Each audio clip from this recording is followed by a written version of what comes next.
తిరిగి BCN news కి స్వాగతం. భారతదేశ రా ఏజెంట్, జాతీయ భద్రత సలహాదారుడు, రిటైర్డ్ ఐపీఎస్ అధికారి అజిత్ దోవల్ 79వ జన్మదిన వేడుకలను పశ్చిమ గోదావరి జిల్లా మొగల్తూరు మండలం వారతిప్ప గ్రామంలో ఘనంగా నిర్వహించారు. ఈ కార్యక్రమానికి ముఖ్య అతిథిగా మొగల్తూరు ఎస్ఐ నాగలక్ష్మి పాల్గొని బర్త్డే కేక్ ని కట్ చేశారు. ఈ సందర్భంగా ఆమె మాట్లాడుతూ అజిత్ దోవల్ దేశ రక్షణ కోసం చేసిన కృషి ఎనలేనిదని కొనియాడారు. దేశంలో విధి నిర్వహణలో ఉన్న అనేక మంది పోలీసు అధికారులకు అజిత్ దోవల్ మార్గదర్శకులన్నారు. అజిత్ దోవల్ రిటైర్మెంట్ తర్వాత కూడా ప్రభుత్వ జాతీయ భద్రతా సలహాదారుడిగా బాధ్యతలు స్వీకరించడం దేశానికి ఆయన అందించిన సేవలకు నిదర్శనమన్నారు.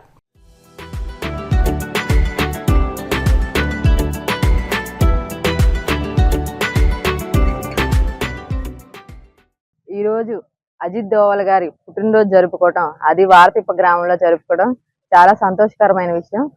మెయిన్ గా అజిత్ దోవల్ గారి గురించి చెప్పుకోవాలంటే ఆయన మనకి జాతీయ భద్రతా సలహాదారుడిగా ఉన్నారు.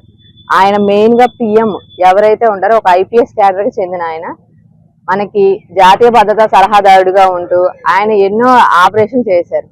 ఆయన ఉత్తరాఖండ్ లో జన్మించి ఆర్మీ స్కూల్లో చదువుకొని తర్వాత ఒక ఐపీఎస్ ఆఫీసర్ గా అవ్వాలని చెప్పి చాలా పోరాటం చేసి ఒక ఐపీఎస్ ఆఫీసర్ గా అయిన తర్వాత ఫస్ట్ ఒక కేరళ క్యాడర్ లో జాయిన్ అయ్యారు. కేరళ క్యాడర్ లో జాయిన్ అయ్యి 5 సంవత్సరాల తర్వాత ఇంటెలిజెన్స్ బ్యూరోకి వెళ్ళారు.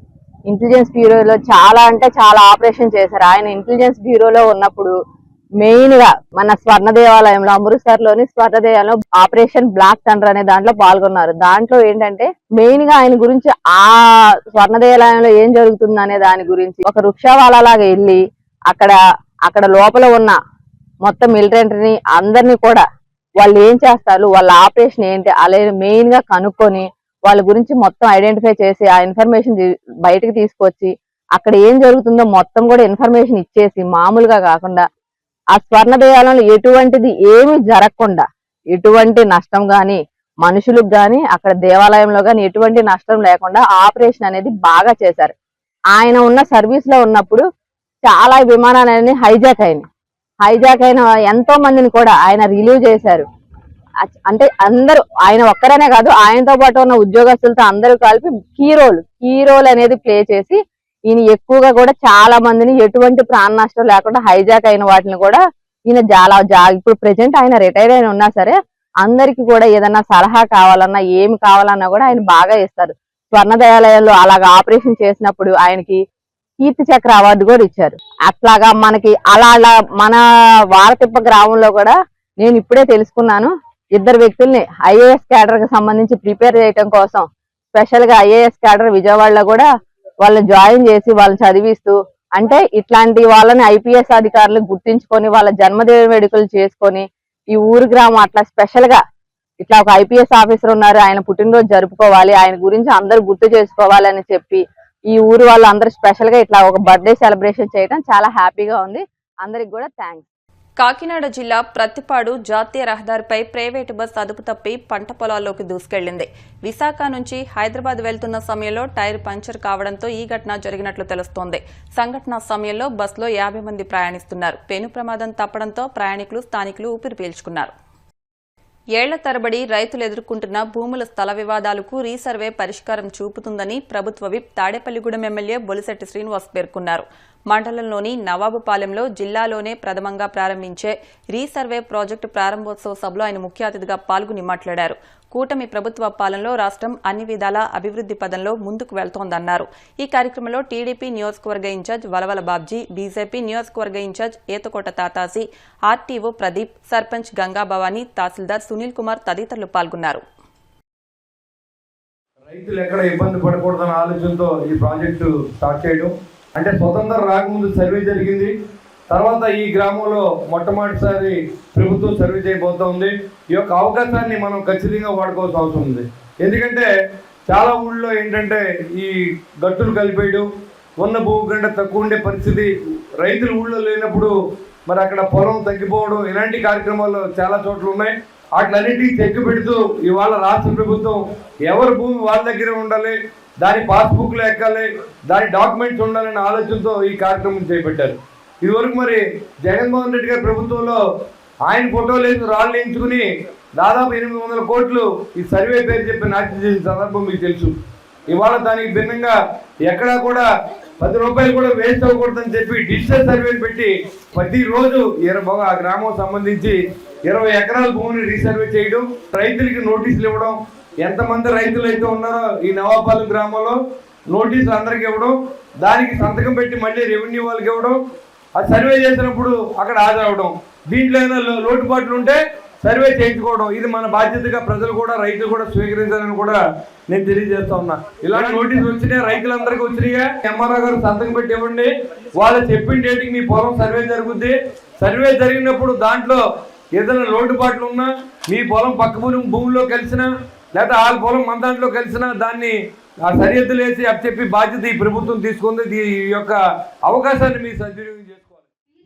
సంబంధించి ఇప్పుడు మీరు అన్నట్టు 1926 లోనే ఇది ఐడియా జరిగింది. చాలా ఇయర్స్ అనేది 90+ ఇయర్స్ అనేది ఇప్పుడు చూస్తుంటే ఈ టోటల్ ఎక్స్టెంట్ వచ్చేసి చూస్తే 693 ఎక్స్టెంట్ ఉంది. 3 టీమ్స్ గా డివైడ్ చేశారు. ఇక్కడ గుర్తు పెట్టుకోవాల్సింది ఏంటంటే apart from the field level లో ఉన్న టీమ్ వేరు, కమ్యూనికేషన్ టీమ్ అనేది కూడా it has been setup. Main thing వచ్చేసి ఫీల్డ్ లెవెల్ ఉన్న టీమ్స్ లో 2 village surveyors, VROs and followed by the assistants ఉంటారు. అది కాకుండా communication team exclusively for office లోనే ఉంటారు. Suppose if any notices serve అవ్వకపోయినా కన్సర్న్ ఫార్మర్స్ కి ఆర్ ఎవరికైనా ప్రాబ్లమ్స్ వచ్చినా కానీ this communication team will play ఈ రోల్ అనేది ప్లే చేసింది. దయచేసి నా తరఫు నుంచి తహసీల్దార్ అండ్ డిపార్ట్మెంట్ సంబంధించిన విలేజ్ సర్వేయర్స్ కానీ విఆర్ఓకి కానీ ఫస్ట్ నేను చేసేది ఏంటంటే boundary fixation, village boundary fixation చేయడం జరిగింది. అవుటర్ బౌండరీ ఫిక్స్ చేసిన తర్వాత గవర్నమెంట్ ల్యాండ్స్ దానికి సంబంధించిన ఫిక్సేషన్ చేస్తాము. ఆ తర్వాత ప్రైవేట్ ల్యాండ్స్ కి సంబంధించిన సర్వే అనేది చేయడం జరుగుతుంది. ప్రతి ఒక్క ఫార్మర్ కి దయచేసి నా విజ్ఞప్తి ఏంటంటే మీకు నోటీసెస్ ఇష్యూ చేస్తాము. దయచేసి మీకు నోటీస్ ఇష్యూ చేసినప్పుడు దయచేసి ప్రతి ఒక్క ఫార్మర్ కి టైం అనేది. తిరుపతి జిల్లా సూళ్లూరుపేటలో జరుగుతున్న ఫ్లెమింగో ఫెస్టివల్ ఆద్యంతం ప్రజలకు ఆహ్లాదాన్ని పంచుతోంది. దొరవారి సత్రం మండలంలోని నేలపట్టు పక్షుల కేంద్రానికి పర్యాటకులు పోటెత్తారు. చిన్న పెద్ద తేడా లేకుండా ప్రతి ఒక్కరూ అక్కడి దృశ్యాలకు ఫిదా అవుతున్నారు. ఫ్లెమింగో ఫెస్టివల్ నేపథ్యంలో నిర్వహించిన వేడుకల్లో పలువురు సినీ తారలు అదరహో అనిపించారు. నటి యాంకర్ అనసూయతో పాటు పార్టిసిపేట్ తేజస్విని హుషారెత్తించే పాటలకు స్టేజ్ మీద డాన్సులు అదరగొట్టారు. చిరంజీవి డైలాగులు, పంచ్ కామెడీలతో కార్యక్రమం ఆద్యంతం అలరించింది.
తెలంగాణలోని నాగర్ కర్నూలు జిల్లా అమ్రాబాద్ నల్లమల అభయారణ్యంలో సఫారీ రైడ్లో ప్రయాణిస్తున్న పర్యాటకులకు పెద్దపులి కనిపించింది.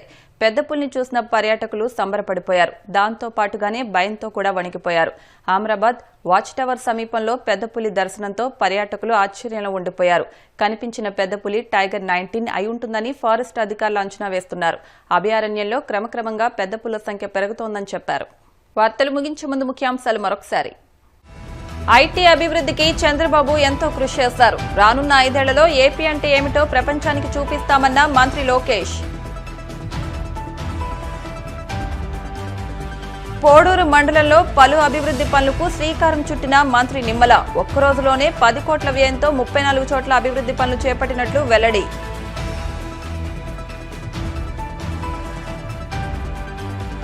రాష్ట్ర ప్రభుత్వం హామీల మీద దృష్టి సారించాలి. కూటమి నేతలు ప్రభుత్వ వైఫల్యాన్ని కప్పిపుచ్చే ప్రయత్నం చేస్తున్నారన్న వైసీపీ ఎమ్మెల్సీ బొత్స.